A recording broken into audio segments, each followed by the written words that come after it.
Hi everybody, thanks very much for joining me today.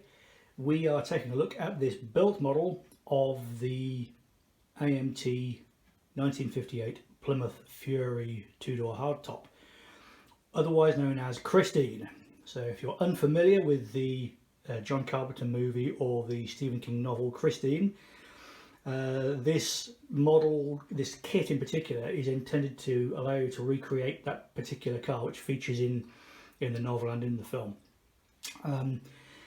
If you're interested in American cars, if you like 50s Americana, then the movie is good fun and worth a watch.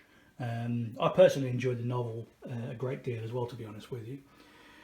Otherwise, if you're familiar with those, you'll know exactly what this model is recreating. So aside from that, what comes in the box with this particular kit? Well, it's the 1958 Plymouth Fury two-door hardtop. Not much in the way of options included with the kit, if anything actually. It's you can build this stock only, and I believe that the real cars really didn't offer that many different options from a visual point of view either. In fact, I believe there were probably only about 2 colour schemes on the real Fury. I'm not sure. If you know more about that, please comment below and let us know. I think I'm also right in saying that the colour scheme we see here was created by Stephen King when he wrote the novel Christine and intended to be a custom paint job. So I think I'm right in saying that this particular colour scheme wasn't even offered from the factory in 1958. So what comes in the box? Well, it's a really nicely detailed model. I would say if you are looking for a nicely detailed 1950s American car, this is probably one of the best you can get. I would put it up there more or less with the Rebel Monogram 59 Cadillac Eldorado in terms of the amount of detail and overall finish. I've never actually owned the Rebel Monogram 59 Impala. I would imagine that's up there as well.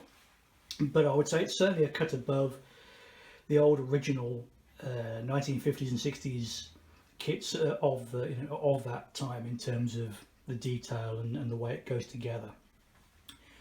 So what comes in the box? Well, let's just pick it up for a moment. The wheels and tyres are particularly nice. You get a very nicely moulded chromed wheel disc and black vinyl rubber tyres with plastic white wall inserts, which I'm personally a big fan of. I must admit I like those. Plenty of chrome on the chrome tree. Enormous rear bumper there. The rear light assemblies and trim pieces that go with them. Again at the front, huge chrome bumper, lovely chrome grille and headlamp cans. You get separate pieces for the mirrors are chromed. Those kind of darts on tops of the front fenders chromed. You get an aerial which is chromed, and of course the wheel discs as well. Really nicely done. Glazing all round on this one as well. You don't always see that on car kits, particularly American car kits. They seem to create them with the windows down, I suppose, so that you can see the interior better. This recreates the car as seen in the movie, which has darkened windows all round, and I suspect that was to enable stunt drivers to be in the car without being visible. In any case, that's certainly how it appears in the film.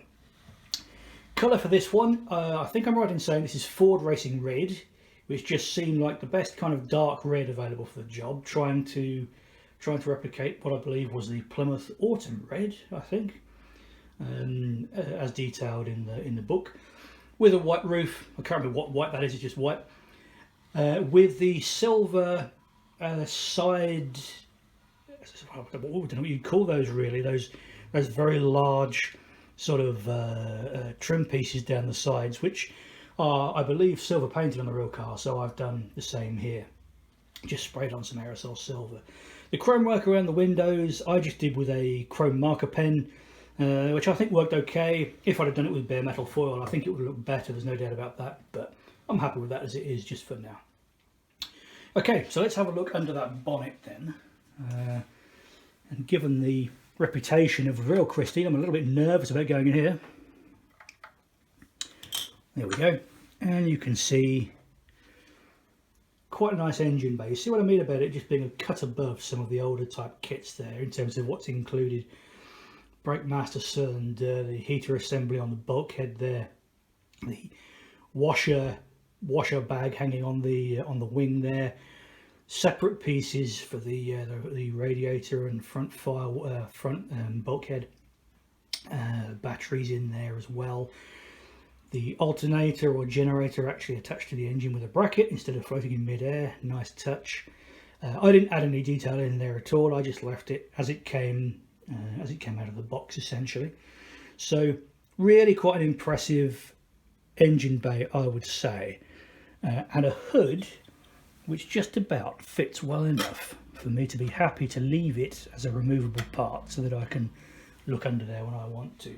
Again, not a given with model kits, but that one does fit particularly well and leaves the lines of the car relatively undisturbed when it's in place. There we go. That's the AMT 125th 1958 Plymouth Fury hardtop in Christine, guys. Hope you all enjoyed that. Thanks very much for watching.